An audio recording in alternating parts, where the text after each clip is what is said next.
안녕하십니까. 소쿨극장의 불교로 세상에 기 시간입니다. 오늘은 해인사 백년암의 설화인 백년선사와 호랑이에 관한 이야기를 들려드리겠습니다. 주지하다시피 백년암은 해인 총림 방장이었던 입적하신 성철 스님이 주석하셨던 암자로 해인사 산내암자 중에 가장 높은 곳에 있습니다. 구독과 좋아요, 그리고 알람 설정 부탁드립니다. 좋은 글로 보답하겠습니다.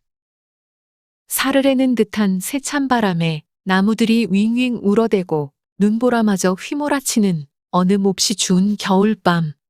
백년선사는 칠흑 같은 어둠을 뚫고 해인사 큰절에서 작은 암자로 향하고 있었다. 선사는 가야산 깊은 골짜기에 암자를 세워 백년암이라 칭하고 동자승 한 명을 데리고 수도에 전념하고 있었다. 큰절에서는 주무시고 가라고 만류했지만 선사는 홀로 암자를 지키는 동자가 눈에 밟혔다.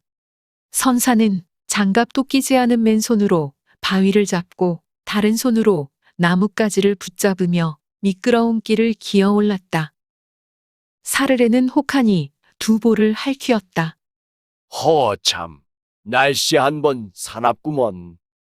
가파른 길을 기어 오르자 평소 한 번씩 쉬어가는 너럭 바위가 나왔다. 그런데 가쁜 숨을 몰아쉬며 너럭 바위 위로 올라선 백년선사는 깜짝 놀랐다. 바로 눈앞에 황소처럼 커다란 눈알 두 개가 이걸거리고 있었기 때문이다. 스님을 향해 어슬렁거리며 다가오는 그 물체는 온 산이 쩡쩡 울리도록 포효했는데 바로 가야산 호랑이였다. 선사가 애써 놀란 가슴을 쓸어내리며 호랑이를 쏘아보았다. 이놈아, 왜 갑자기 앞을 가로막는 것이냐? 어흥, 이놈이! 백년선사가 두어 번 헛기침하고 나서 엄하게 꾸짖었다. 너는 몰래 산중의 왕이요, 영물 중의 영물이거늘 어째서 이런 어두운 밤중에 나타나 사람을 놀라게 하느냐? 썩 물러서지 못할까?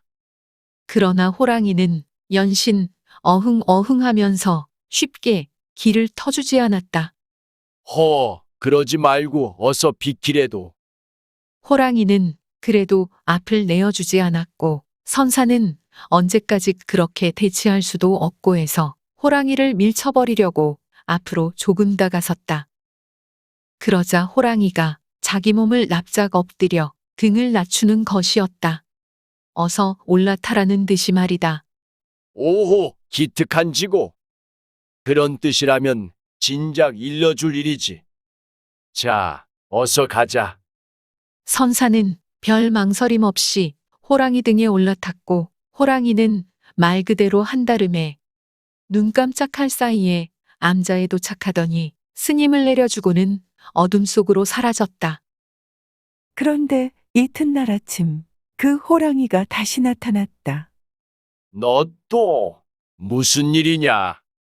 어서 돌아가지 못할까? 백년선사가 호통을 쳤지만 도량에 꿇어앉은 호랑이는 꿈쩍도 하지 않았다. 그 큰 덩치가 마치 온순한 강아지처럼 엎드려서는 선사와 동자승의 눈치만 살필 뿐이었다. 처음에는 무서워하던 동자승이 호랑이에게 조심스레 다가가 공양 그릇을 내밀었다. 호랑아, 배고프지 않아? 호랑이는 고개만 가로저을 뿐이었다. 그러자 선사가 물었다. 어디 아픈 거냐? 호랑이는 여전히 고개를 가로저었다. 호랑이는 오후가 되어 해가 지는데도 꼼짝하지 않다가 지척을 분간할 수 없게 되자 호련 사라졌다.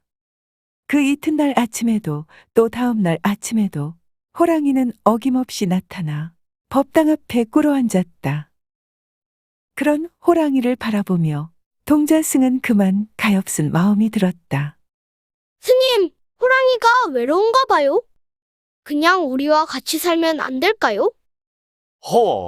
엄연한 맹수이거늘 어찌 같이 산다고 하느냐? 그렇지만 이렇게 순하기만 한걸요? 동자승이 하도 졸라대니 어쩔 수 없었다. 스님이 호랑이에게 물어보았다. 너 우리와 함께 살고 싶은 것이냐? 오흥, 호랑이가 기다렸다는 듯이 눈물을 흘리며 고개를 끄덕끄덕했다. 선사는 잠시 고민하고 나서 마침내 함께 살아도 좋다고 허락했다. 내 뜻이 정 그러하다면 좋다. 하지만 이제부턴 너도 불제자가 되었으니 절대 살생을 범해서는 안 된다. 알겠느냐? 호랑이는 어흥 어흥 크게 울고는 기쁨에 겨운 듯이 기녀로 동자승의 손등을 핥아주었다. 그렇게 백년함의 새 식구가 된 호랑이는 동자승과 친형제처럼 정이 들었다. 동자는 나무에 기어 올라가 맛있는 열매를 따다 주었고 떡 한 조각이라도 남겨서 호랑이한테 주었다. 선사가 큰 절에 내려갔다가 늦으면 둘이 마중을 나가 모셔오기도 했다. 그러던 어느 여름날 백년선사는 해인사에 가고 호랑이는 산으로 나무를 하러 갔다. 저녁밥을 하러 부엌에 들어간 동자는 큰 스님이 즐겨 드시는 더덕을 다듬다가 그만 칼에 손가락을 베고 말았다. 상처에서 빨간 피가 흘렀다. 상처가 쓰리고 아팠는데 동자승은 그보다도 흘러내린 피가 더 아까웠다. 옳지. 기왕 흘러나온 피니 호랑이에게 먹여야지.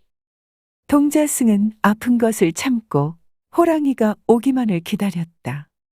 나무하고 돌아온 호랑이를 반갑게 맞으며 동자승은 자기 손가락을 내밀며 빨아먹으라고 했다. 그러나 호랑이는 고개를 설레설레 내저었다. 괜찮아. 이건 살생이 아니야. 어서 먹어. 동자가 재차 권했지만 호랑이는 선뜻 빨아먹을 수가 없었다. 이 아까운 피를 그냥 버리란 말이야? 자, 그러지 말고 어서 먹어. 호랑이는 어쩔 수 없다는 듯이 동자승의 피를 살짝 핥아보았다. 그렇게 난생 처음 사람의 피맛을 본 호랑이는 그만 정신줄을 놓아버렸다. 동자의 손가락까지 깨물어버렸고 동자가 아이고, 아파. 하고 비명을 질렀지만 끝내 맹수의 본성을 이겨내지 못한 호랑이는 허겁지겁 동자를 먹어치우고 말았다. 동자승을 다 먹고 난 뒤 포만감에 푹 늘어지게 자고 난 호랑이는 그제야 자기의 잘못을 뉘우치고 목을 놓아 울기 시작했지만 이미 자기 뱃속에 들어간 동자승의 모습은 어디에서도 찾을 수가 없었다. 그날 밤 암자로 올라온 백년선사는 사태의 전모를 한눈에 파악했다. 선사는 크게 놓아여 도끼로 호랑이의 한쪽 발을 잘라낸 다음 절에서 내쫓아버렸다. 호랑이는 굿을 피울면서 한동안 암자주의를 배회하다가 어디론가 사라졌다. 호랑이는 지금도 절대 사람 눈에 띄지 말라는 백년선사의 말에 따라 산속 깊숙이 숨어 살고 있으며 그때 도끼의 한쪽 발이 잘리는 바람에 논밭에 찍히는 발자국도 외길로 나타난다고 한다. 슬픈 일이 아닐 수 없다. 사람이건 동물이건 아무리 노력해도 결정적인 순간을 만나면 가지고 태어난 본성을 숨길 수 없으니 말이다. 들어주셔서 고맙습니다. 참고문헌 및 자료 출처 소개 올리겠습니다. 합천군지에 실려있는 이야기가 모본입니다. 여기서는 최정희 선생이 엮은 책 한국 불교전설 99가지 가운데 실려있는 백년선사와 호랑이 이야기, 그리고 유동우 선생이 지은 귀신 들린 책에 실려있는 백년선사와 가야산 호랑이를 빌렸습니다. 또 KBB 한국불교방송의 불교설화에서 벽화 한 점을 빌렸습니다. 또 국립공원관리공단, 한국관광공사, 한국민족문화 대백과사전 그리고 한국민속 대백과사전의 기사와 사진을 빌렸습니다. 위키백과와 나무위키의 기사와 사진도 빌렸습니다.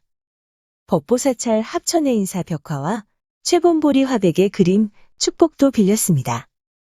123RF, 핀터레스트, 픽사베이, 크라우드픽, 게티 이미지뱅크 그리고 픽스타의 사진과 일러스트를 빌렸습니다.